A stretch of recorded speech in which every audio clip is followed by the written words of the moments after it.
Tamami Nozoe, a second-generation member of the Family Federation, born through the blessing ceremony, which is a marriage across religious, ethnic, and cultural boundaries to build peace. My parents also came from different religious backgrounds, Christianity and Shintoism. Shortly after the ceremony, my father was kidnapped and forced to abandon his faith. He risked his life to escape captivity and be reunited with my mother, which resulted in my birth on this earth. Since my grandmother was a Christian pastor, she was extremely worried about him. But for whatever reason, deprogramming should not happen in a democratic country like Japan. To criticize our blessing ceremony is to deny my own origins and identity. Living in Japan, I see so much biased media coverage about our church. Every time I'm exposed to it, I feel our basic rights to have faith are being denied. Hello, and nice to meet you. My name is Seijin Anthony Shiratori. I'm a second-generation believer of the FFWP as well as a proud American.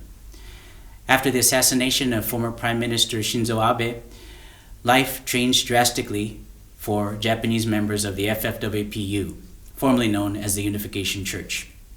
The barrage of negative coverage against the church that followed the incident was excruciating for us.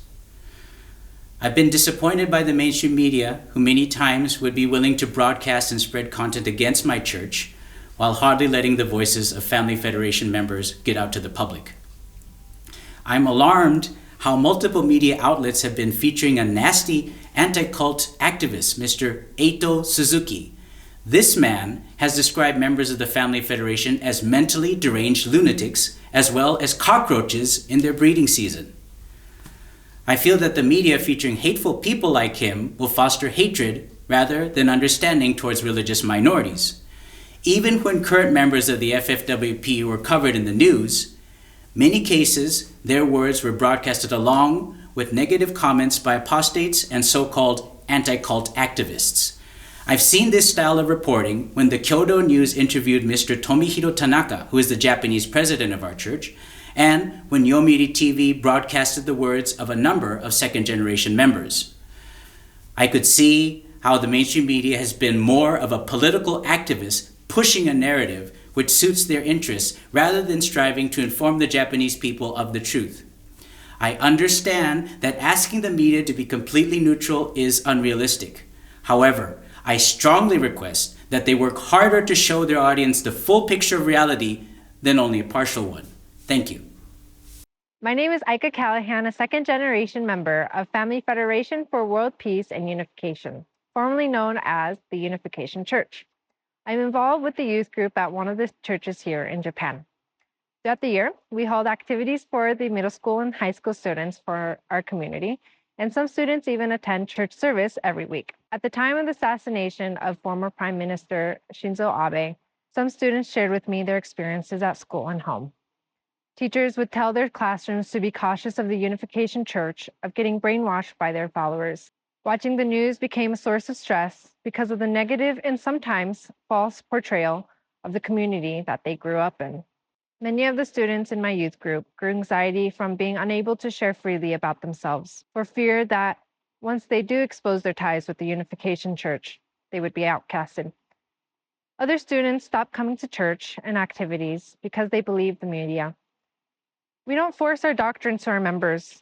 However, I feel that the way the Unification Church was treated and how the media portrayed us robbed the opportunity for the young people to learn about our values and teachings. Hello, my name is Shogo Tsukada.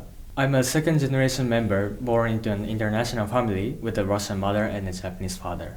For about 20 years, my mother, along with her international friends, have been in cooperation with the local church youth group, participated in a large annual international fair, and I also have helped out many times myself. The visitors were really excited and appreciative of the diverse international dishes that we prepared, and we sent 10% of the proceeds to support the project called End Child for Children in the Philippines every time. However, after the incident involving former Prime Minister Abe, the event organizer asked us to withdraw our participation from the event just because of our connection with the Family Federation. The organizer even told us that we were not allowed to join another fair despite of our many years of trustworthy cooperation.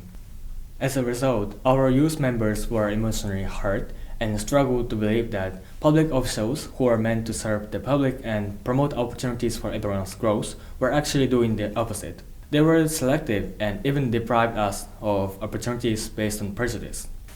I hope our country, Japan, and its people will be able to approach religion with a fair perspective as soon as possible. Hello, my name is Yoshiko Nishi, and I am the mother of 4 boys and 1 girl, aged 1 to 16. From a young age, I have admired my parents and the wonderful people in my church who embody love and service and have been working to make the world one family under God.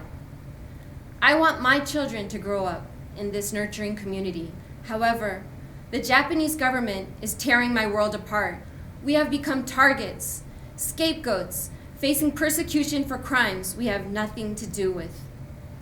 The Unification Church is being attacked for our strong stance on family values, anti-communism, and for our ties with Korea. This unjust treatment has created fear among all religions in Japan. My son has turned to me and said that he is ashamed of me, that I choose to associate with the Unification Church, even though that may cost him to lose his friendships and future opportunities. If the church is dissolved, our children could be taken away and counseled to reject their beliefs and families. How dare the government inflict such harm on our families?